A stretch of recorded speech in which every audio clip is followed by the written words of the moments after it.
Welcome, Left Reckoners. I'm Matt Leck. With me, as ever, David Griskin. Hello, David. Hey, Brad. And joining us today, it's a big honor to have Jefferson Morley on, a longtime reporter, formerly at the Washington Post, currently the curator of JFK Facts on Substack, and also on a web page, author of The Ghost, The Secret Life of CIA Spy Master James Jesus Angleton, and also, most recently, Scorpion's Dance, The President, The Spy Master, and Watergate. Jefferson, thank you so much for joining us on what must be a busy week for you.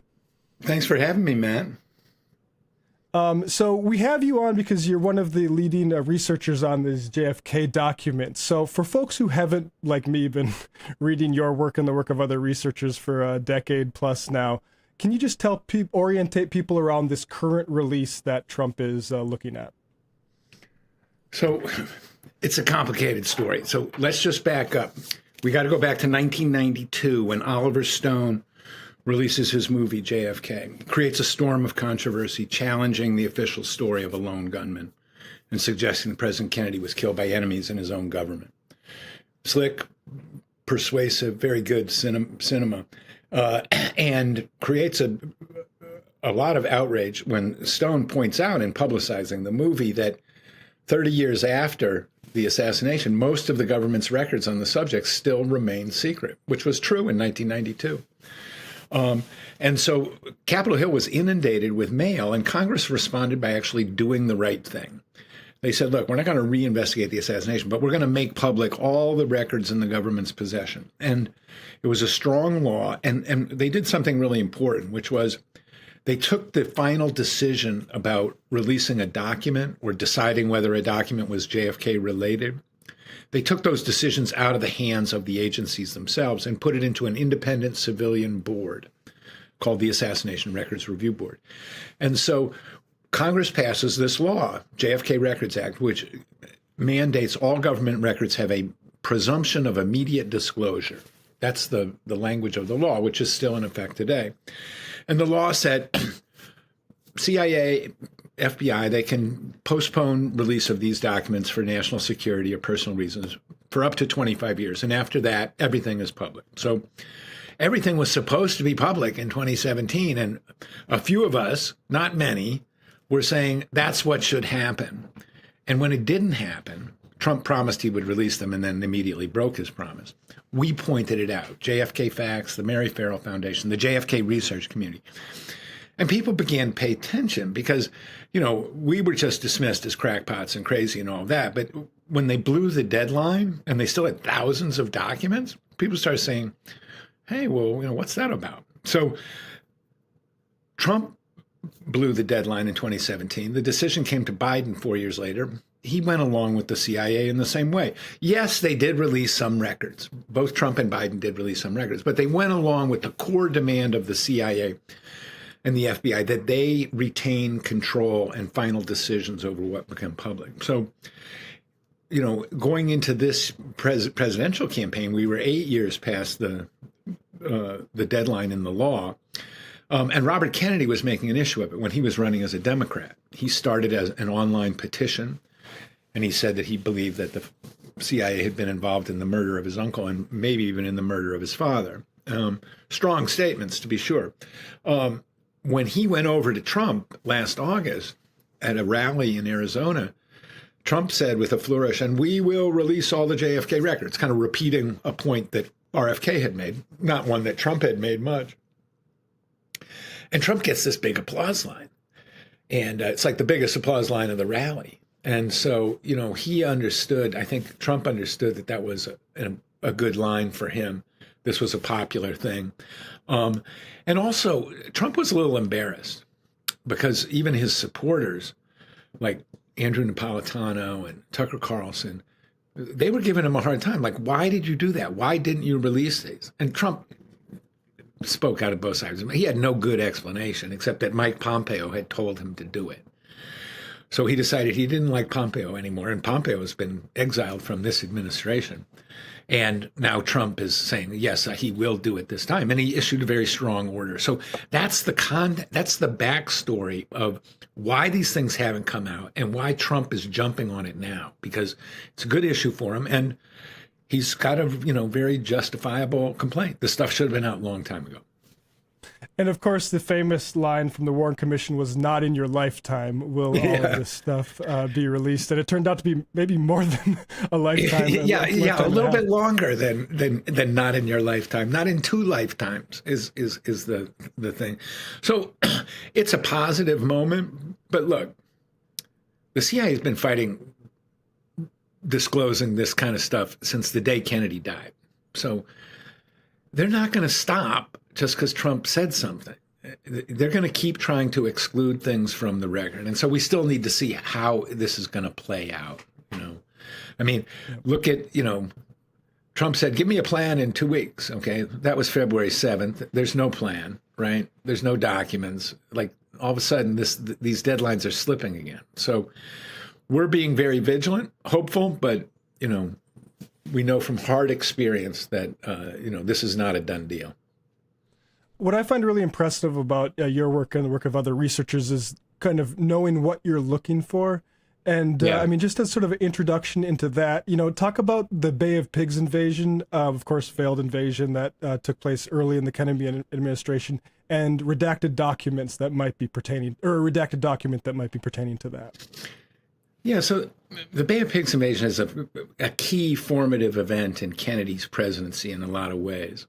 The CIA presented a plan to invade Cuba and overthrow the government of Fidel Castro, the communist socialist who had recently taken power only a year or 2 earlier.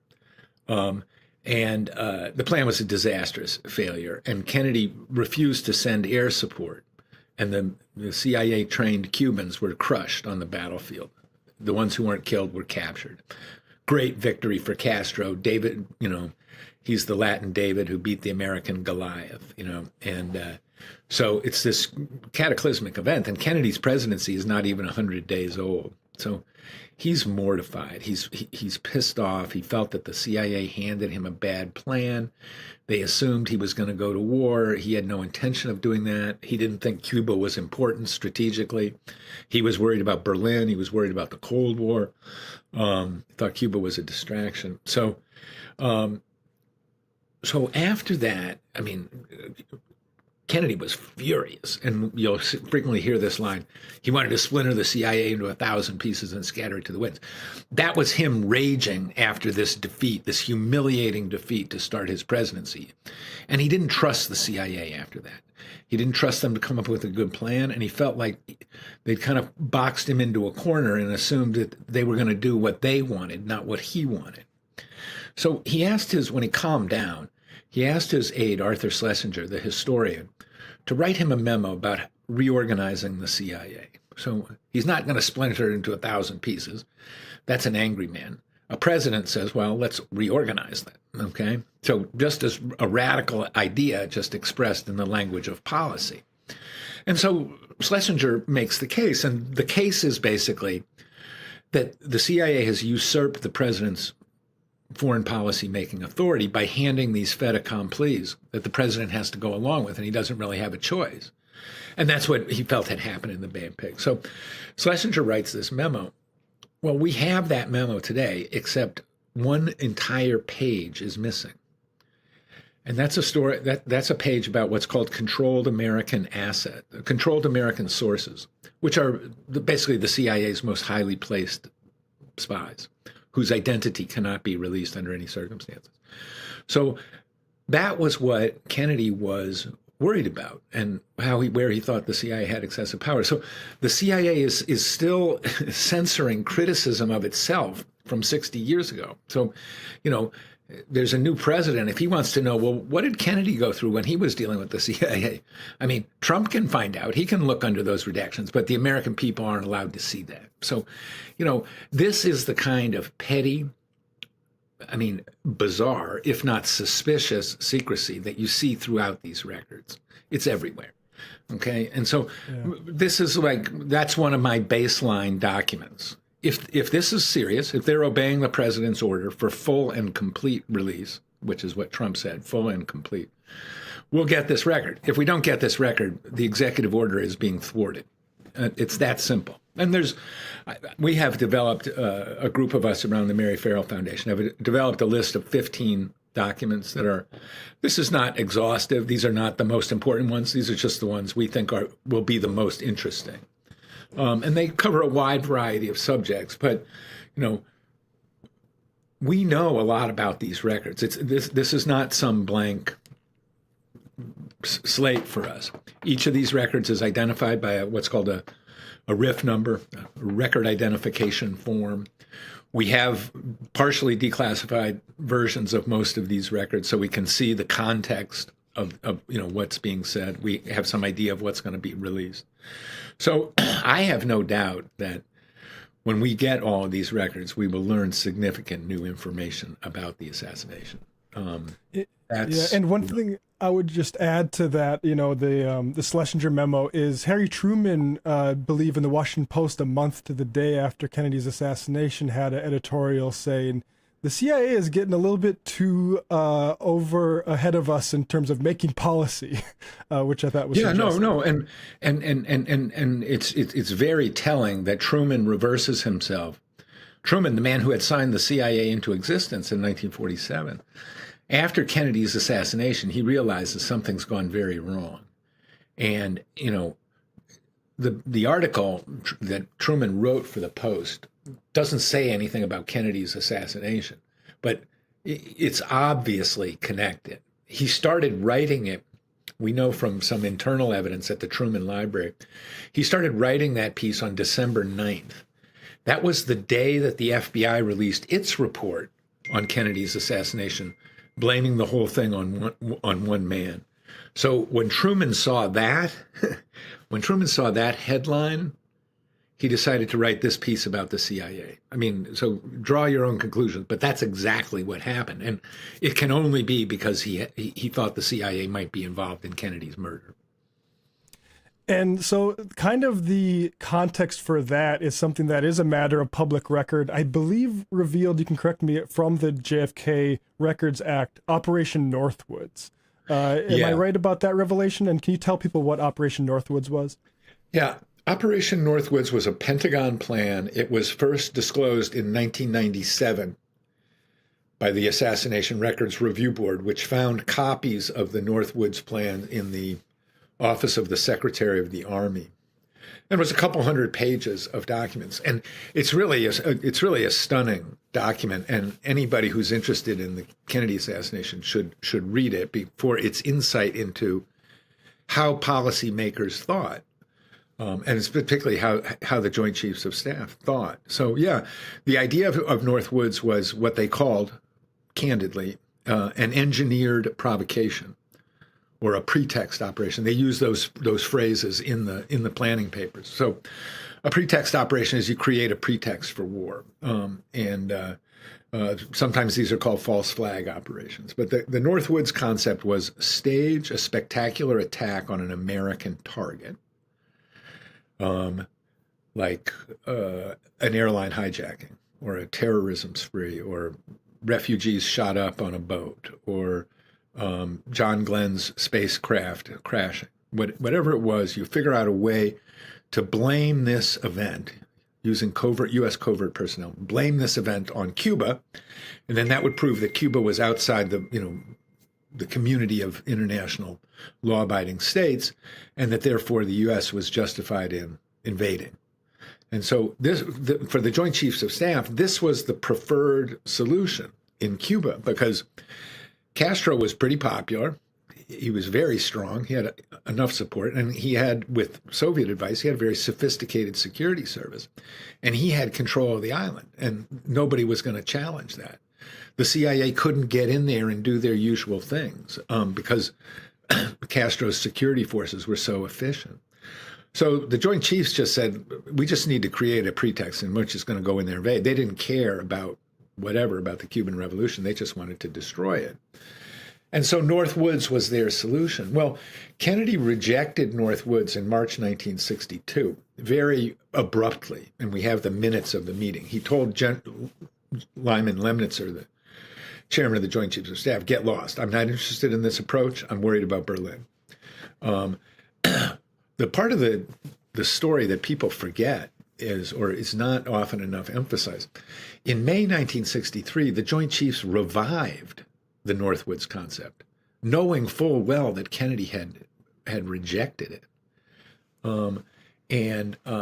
So the Northwoods planning gets underway in May of 1963, and Northwoods is this idea of an engineered provocation. That's Joint Chief of Staff policy for the next 4 months.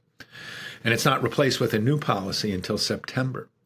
So on November 22nd, somebody staged a spectacular attack on an American target, and immediately CIA assets seek to lay the blame on Cuba. And so you can see Northwoods as a kind of template of the assassination. Now, how exactly that might have worked, that's imponderable, but there's no doubt that the structure of what Northwoods talked about and what happened on November 22nd look very similar.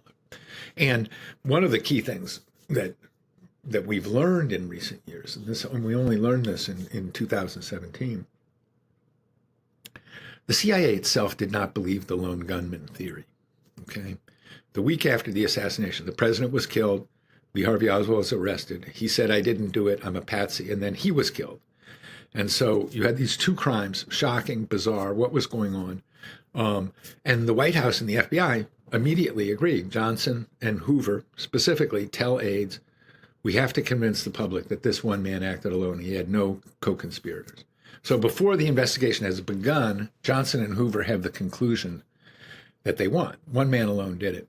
So in the week after the assassination, when they're saying that, and there are no JFK conspiracy theories anywhere, the CIA station in Miami launches its own investigation of JFK's murder. And what they do is they tell their officers, their intelligence officers in the station, go talk to your Cuban sources and ask them this set of questions. And it was basically, who had money, who was asking for guns, who traveled to Dallas, who disappeared from Miami, who might have killed the president in order to orchestrate or in order to provoke a U.S. invasion of Cuba. Exactly the scenario that was envisioned by Northwoods. That's what the CIA itself investigated. They didn't investigate Lee Harvey Oswald. They didn't investigate Castro, organized crime, KGB, none of that. Only one group they were interested in, Cuban exiles opposed to Kennedy. So that's the story that, the CIA itself didn't believe it, and they had a lot to hide. And that's why this secrecy has gone on for so long, because they have a lot to hide. And people say, oh, well, there's nothing in there. I mean, come on, it stands to reason that the most damaging thing is going to be the thing you release last, right? Because otherwise it's going to be painful. So you're going to, save that to the end or fight that to the end. And so, I could be wrong, and that's fine too. So just, if I'm wrong, full disclosure will prove it, and that's another thing why I feel like I'm right, because if I'm wrong, if this is all totally off base, they could discredit me tomorrow and just release a bunch of records that I've said are important and say, look, they're not important. There's nothing to it. That's not happening. So I feel like we're on the right track. What's the explanation for the president's death? I'm not a conspiracy theorist. I'm not trying to prosecute somebody. The evidence tells us that the president was killed by enemies in his own government, like Harry Truman thought. It's not a crazy thought. Harry Truman thought it. Lyndon Johnson thought it, or at least said so privately. So, but what did happen? Who was it? How did they mobilize? We have a lot of insight into how the breakdown in security happened in Dallas, but not perfect by any means. There's some people who you could say are plausible suspects, but that's about all. I would hesitate to write it. It's just the evidence is not that strong against anybody. But covert operations are designed to be secret from conception to eternity, right? And CIA people do believe that you can achieve complete confidentiality in covert operations that will never be detected. And so, that may be what we're looking at in terms of Kennedy's assassination. Yeah, and specific to Oswald, I feel like the disclosures have done the opposite of discredit researchers on the JFK assassination. The CIA is almost already confirmed to have been hiding its knowledge about Lee Harvey Oswald prior to the assassination. Yeah, I Isn't mean, that right? Yeah, I mean, the testimony of John McCone and Richard Helms, the top two CIA men who testified to the Warren Commission, I mean, it's false. John McCone might not have known that he was lying. Dick Helms definitely knew that he was lying. So you start right there, right? And you say, now that we know that's true for sure, well, false government statements in a homicide case, that's ground for mistrial and a retrial. So we have to give Oswald the presumption of innocence again. I mean, just in thinking about this in any kind of rigorous way, you start there. So what did happen? Oswald said he was innocent. Okay, let's pursue that. Was he? And I think when you see all the CIA activity around Oswald from 1959 to 1963, that's definitely possible because they had enough information about him to manipulate him. They understood he wasn't a lone nut to top of people at the CIA. He was a known quantity who was of interest, who people were following and making decisions based on what he did. So what does that mean? I think we're going to learn more about that, if and when all of these documents become public. The lone gunman theory has gotten so powerful that people even retroactively apply it to the Abe Lincoln assassination, despite there being multiple assassinations besides Lincoln on that same day. At the first meeting of the Warren Commission, Allen Dulles, the fired director of the CIA, says, in the history of American assassinations, it's always been a lone nut. This is how he starts the... And somebody says, well, what about Lincoln? Right? A conspiracy to decapitate the government, to kill Lincoln and two other cabinet officers. Obviously a conspiracy, right? It's like, but that's how it works. And, the lone gunman theory, it's very comforting, because if you don't buy it, you're buying into a world of problems, right? Like our institutions failed massively, somebody pulled the wool over our eyes. Who was that? It's really bad once you think about it, once you come to terms with it. And so it's like, it's much easier. It's like, this crazy guy killed that guy and another crazy guy killed that first guy. So, as my friend Rex Bradford says, a little man killed a big man, get over it. That's the attitude we're supposed to have. Well, that just never washed in, public opinion. And Donald Trump took it to the bank, Right. And it's a shame that he was ultimately the one, in my opinion, to do it. But I'm curious, your position, your reflection as a researcher over the course of this time. I feel like it's an inspiring story of sort of grassroots and journalism, really. And I wonder how you think, now relative to maybe the late 60s when people were just starting to dig into this stuff, how would you characterize like the sort of arc that this research is or arrived at? Well, it's a citizens movement. It's not a credentialed movement, but it's very strong. It's very wide. It's very broad-based ideologically. I have 15,000 subscribers to my Substack.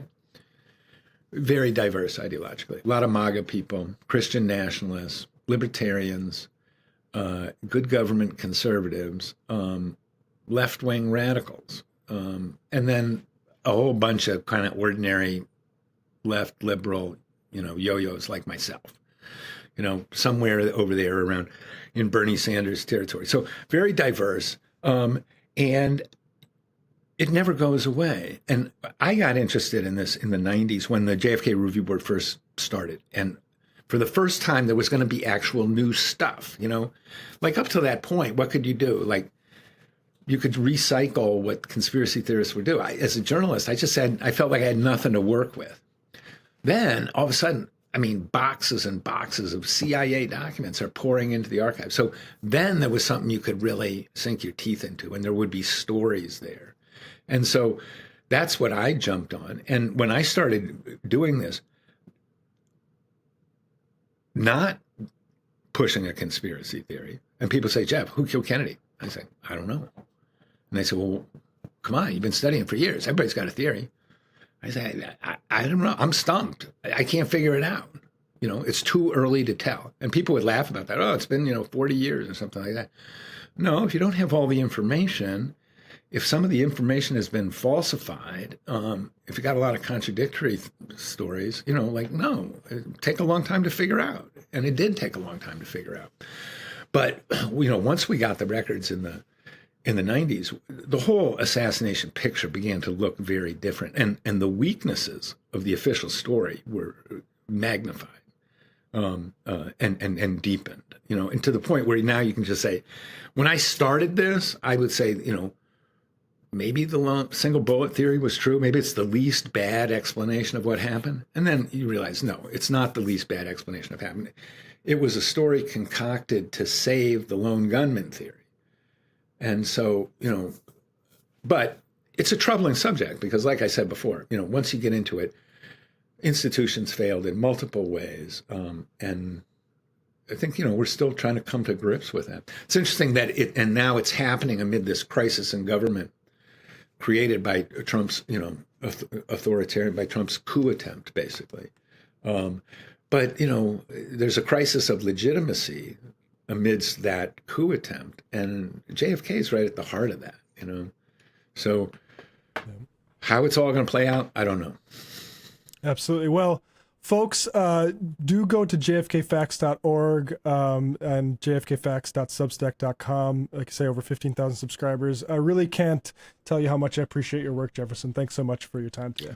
Well, Matt, thanks for having me. And, maybe we can talk again when we start to see some of this stuff and figure out what does it mean. So would love to. Okay. Thanks. Thank you.